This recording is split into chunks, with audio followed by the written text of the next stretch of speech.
Good evening and welcome to Sunset News on this Sunday evening. As always, we bring you news, community stories, economics, weather and sports. I am Diana Master. In the news tonight, Mines and Energy Minister Tom Alwindo said they are worried about the constant increase of fuel prices. He added that without fuel, the country cannot do a lot. Alwindo indicated that there's been a decrease and hopes that the trend continues. This video is by Enzo Amwele. There are two issues that are of concern to us. Those two issues are, the first one is this one, the price of fuel, especially the fact that we know that price has been increasing over the last couple of years. And the second one is that of the multiplication of fuel retail outlets, which are, as we know, fuel is what drives the economy. Without fuel, you cannot do a lot.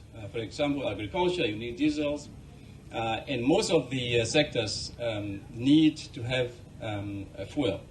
So it worries us that this is happening, and we hope that as we go, we will be able, hopefully, the price will come down. But we have also seen that the price has come down a little bit, and we hope that that trend will continue. In 2018, the average price of fuel was about $13 per liter, especially for, say, petrol. It was $13 per liter. Today, as we speak, last year, the average price was about $20-21. That's a huge increase of about 60% from 20 to 2021. It's a huge increase. And of course, we know why the increase, like Mr. Shilamba was mentioning the issue of the Russia-Ukraine. The reason why the price has been increasing is simply because the supply of crude oil and the price of crude oil that is used to produce fuel has been increasing. If I give you the same statistic, for example, in 2018, the price of crude oil was less than $50 per barrel. In 2018, less than 50, about 49. As we speak, the price of crude oil per barrel is 100. So you can see the reason why this price is really increasing. And the fact then that also now the war in Russia, that has just made it more difficult. So, Getting into our next story, Black Business Leadership Network of Namibia, BBLNN, on Friday accused a white economic mafia of working underground in cahoots with government stooges to destroy state-owned enterprises so that their companies can take over the industries. Irene Simon Kurtz said this is a serious threat on the national unity and that they found that the imminent closure of Meatco is pushed aggressively to make way for white-owned businesses in the sector. Let's take a look. First of all, thank you for coming. With me here is Mr. Mike Amir, the Treasurer of BBLNN. Myself, Irene Simon Kurtz, the President of the Black Business Leadership Network of Namibia. With me is Mr. Aman Kindenwa, who is the owner of Pizza, Eagles Pizza, with all, he's a franchisee. So we are the ones that are here and talking on behalf of the BBLN. Now, as you know, the issue of Meatco has been in the media for some time now, and we want to express ourselves on the current situation of Meatco. We had a site visit and engaged the management of Meatco, and what we found and what we are getting is a bit concerning. And on that basis, we are putting out a media statement to say that the BBLN does not support the imminent threat of closure of Meatco in favor of white-owned businesses or white-dominated businesses. The Black Business Leadership Network of Namibia, BBLN, does not support this threat in favor of these white-owned businesses at a moment which is unprecedented in the history of Namibia. We use the word unprecedented because at no previous time has the Namibian economic security been seriously threatened as in today. Since the formation of government in 1990 and the new constitution, most crises we face was not of domestic nature. Now we have a situation where national unity is under threat. Why do we say this? The BBLN has noted with concern that for every government entity or black-owned entity, there is a white version that is coming up or which is being established. For example, to mention a few, Air Namibia is now replaced by Fly Namibia. You look at NWR, is slowly being replaced by Godwana Group.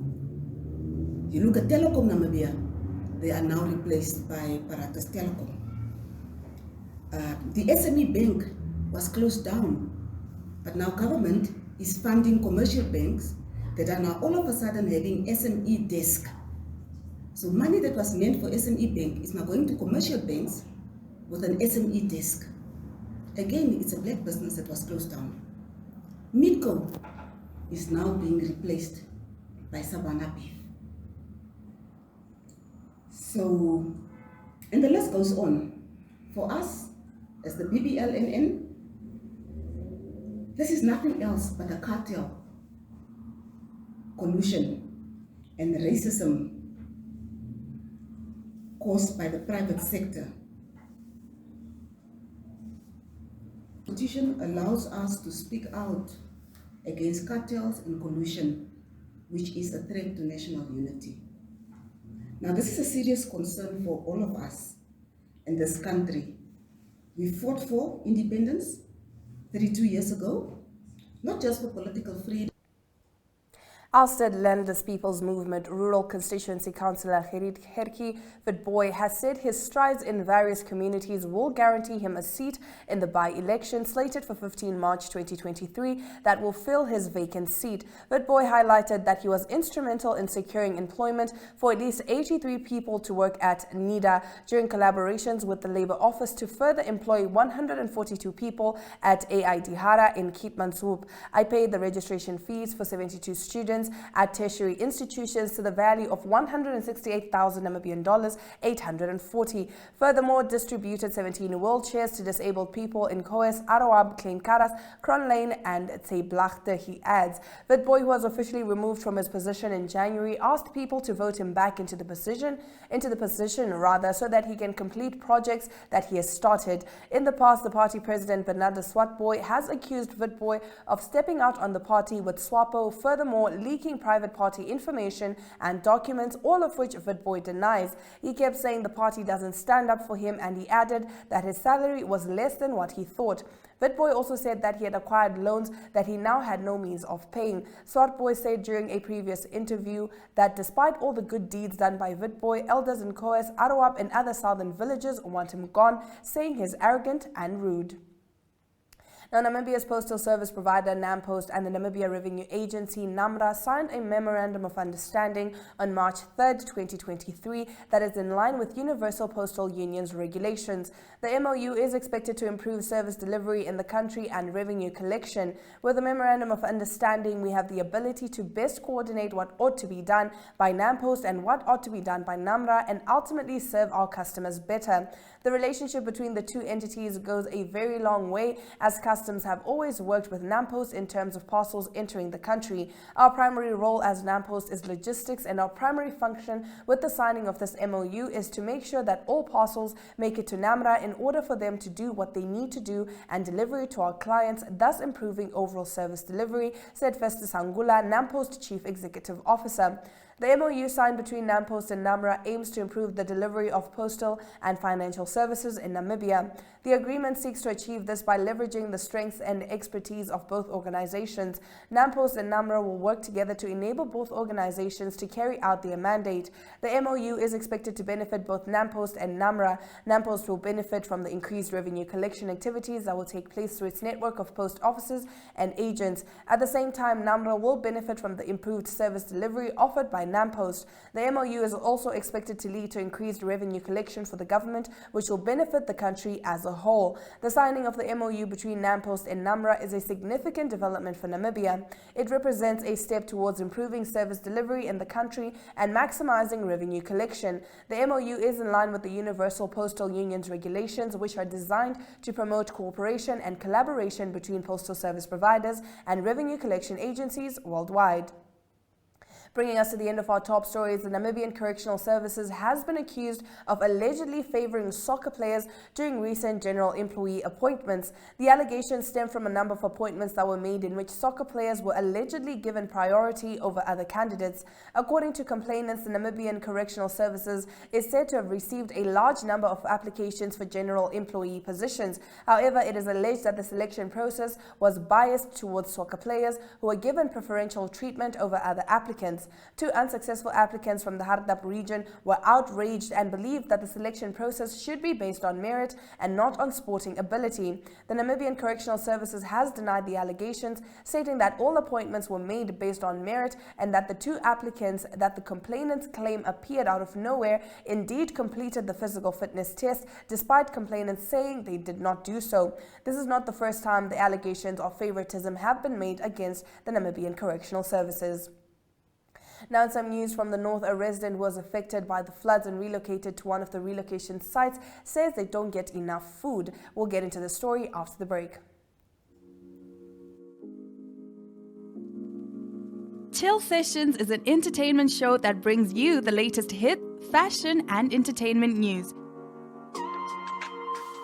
If you would like to feature your brand or campaign on this platform, contact chill@synergy.com.na. Chill Sessions, bringing art and entertainment to the people.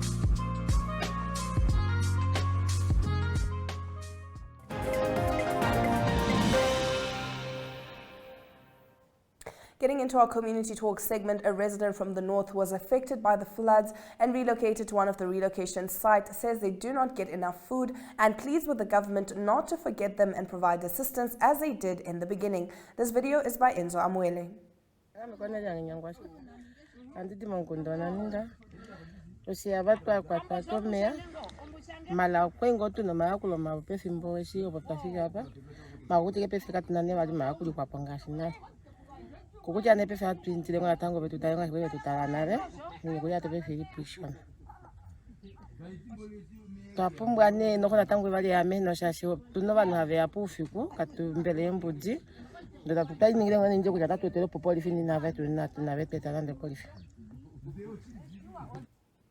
After the break, we get into our story of the day, and today we take a look at World Engineering Day that was on Friday. Tourismus Namibia is a weekly tourism show that brings you the latest news in the tourism industry and topics related to that. If you would like to feature your brand or campaign on this platform, contact tourismus@synergy.com.na for news and advertising related queries. Tourismus, bring the world to Namibia.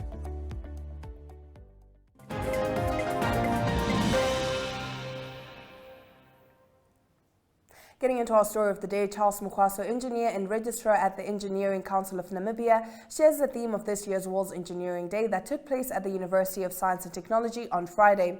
He also shed some light on the Engineering Professions Act that has not been updated since 1996. This video is by Jeanette Diergat. World Engineering Day is engineering the cities of the future, and our theme here in Namibia is the engineer's professional journey.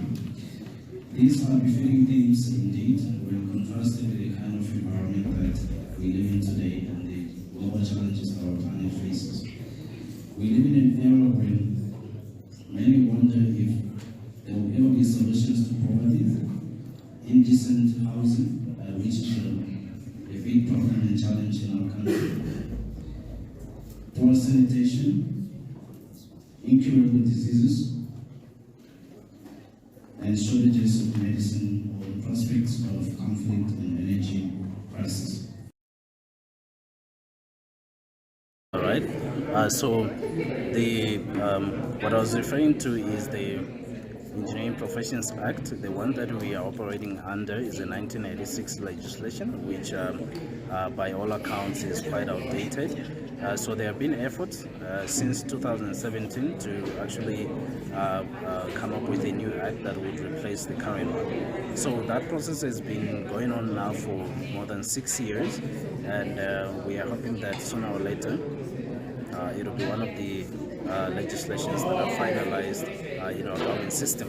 So the legislation, the new legislation is very important in the sense that it will enable and empower industry to do even more for the country in terms of development, and also it will enable the Engineering Council of Namibia to have more say in most of the technical challenges that we face. Like for instance now, we recently have floods that devastated some of our malls, but under the current act, there's very little we can do in terms of actually making sure that those things never happen again. But with the new legislation, the council will have more say, will have more power to ensure public safety.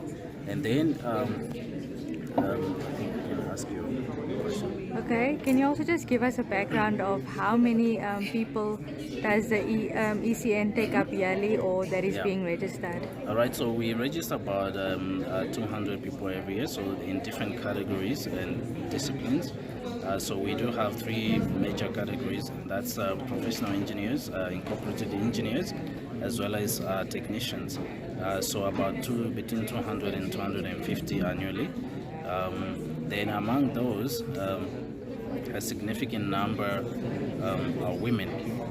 Historically, even now, our database, only about 30% are women. However, things are improving in the sense that we are seeing more women registering than men, which is actually, in terms of as far as diversity and the interests of this country are concerned, that is a good direction in which we are headed. So we encourage the industry as well as academia. We encourage also just generally the public to support and give more support to the girl child, to make sure that we close the gap, the disparity between men and women. And also I call on the engineering fraternity, the engineering industry, to do everything in their power to reduce and ultimately eradicate the level of discrimination and prejudice that is in our industry today against the girl child. So together we can build a better world, we can build a better country, but we can't do that without women on board.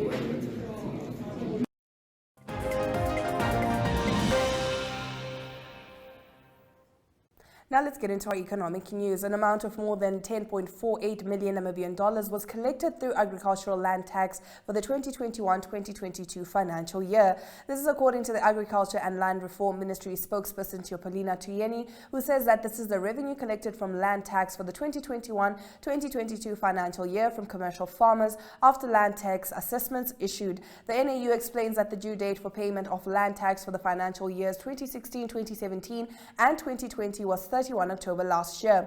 Postponement for payment of the incorrectly calculated assessments for the financial years 2017-2018 and 2018-2019 was granted until 31 December 2022 by the Ministry to provide the Land Reform Directorate an opportunity to correct problems they were experiencing with their computer program. With the 2021-2022 assessments due soon, the president of the Namibia Agricultural Union, Piet Gous, earlier in February paid a visit to the Valuer General Rudolf Ngalseb in early February to establish the current situation regarding land taxes. Now, after the break, we're going to take a look at international news.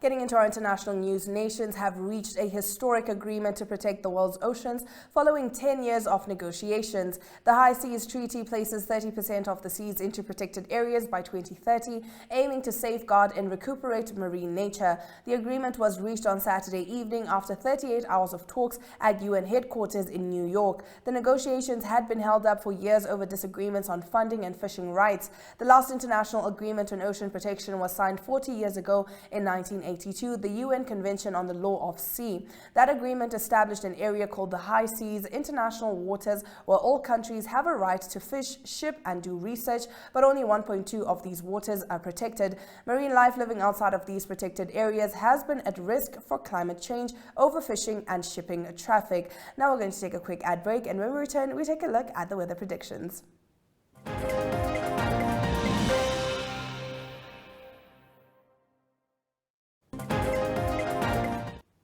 Let's take a look at the weather. In the north, sunny weather is expected with Inanna at 39 degrees and Ruakana at 38 degrees.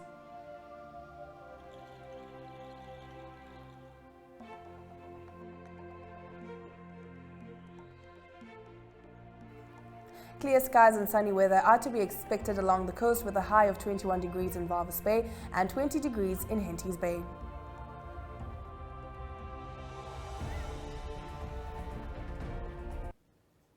Now for our sports news. Imperial Wanderers clinched Cricket Namibia's ODI Premier League title by 5 wickets against AMH Motor Holdings VIS Old Boys in Pioneers Park Sunday afternoon. Old Boys scored 161 all out in 49 overs. Wanderers reached the winning target by 165 runs for the loss of 5 wickets in 27 overs. Carl Birkenstock fueled Wanderers' run chase with 55 runs, while Nyasha Nyasha kept Wanderers' pot boiling with 45 runs not out. He ended Wanderers' onslaught with a magnificent 6. The FNB Women's Super League produced an intense, closely contested and action-packed soccer match for football fans on Saturday in Swakopmund. The fiercely contested FNB Women's Super League match finished in an impressive 5-0 in favor of Namib Daughters. Namib Daughters captain Sarafina Kuruse said that it was a great game. However, she expected more goals from the players. Nonetheless, it was a great game that produced positive results. At least now we know that we're going to be somewhere close to the top, she said, adding that their next game against V-Power Angels will be a tough one, but they're ready to put on a good fight. Closing off our sports stories, Asafa Powell, former World Sprint Athletics champion and the Jamaican legend, commended Mr. Samson Dean, President of the National Paralympic Committee of Namibia and President of the African Paralympic Committee, for making Paralympic sport a focus on the African continent. About 50 African countries were expected to participate in the continental showpiece. This bold enterprise will give athletes and NPC Ghana the opportunities to showcase their abilities in the first ever African Paralympic Games, which will be staged from the 3rd to the 12th of September 2023 in Accra. Stick around after the break. We get into the highlights from today's broadcast.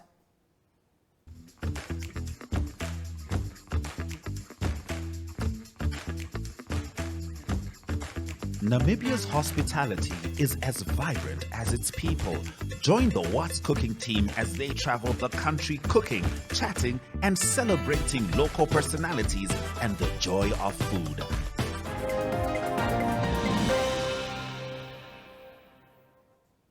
You're watching Sunset News. If you've just joined us, let's take a look at the highlights. Mines and Energy Minister Tom Alwendo said they're worried about the constant increase of fuel prices. He added that without fuel, the country cannot do a lot. Black Business Leadership Network of Namibia, BBLNN, on Friday accused a white economic mafia of working underground in cahoots with government stooges to destroy state-owned enterprises so that their own companies can take over the industries. In sport, Imperial Wanderers clinched Cricket Namibia's ODI Premier League title by 5 wickets against AMH Motor Holdings VIS Old Boys in Pioneers Park Sunday afternoon. And with that, we've come to the end of the broadcast. Make sure you join Sunset News on Facebook, on all the NMH platforms on weekdays and on Sundays, as well as on our website, Oneuptwo.com. Sunset News screens on Dstv channel 285 and Gotv channel 94 from 7:30 to 8 p.m. I am Diana Master, and this has been Sunset News. Don't end your day without us.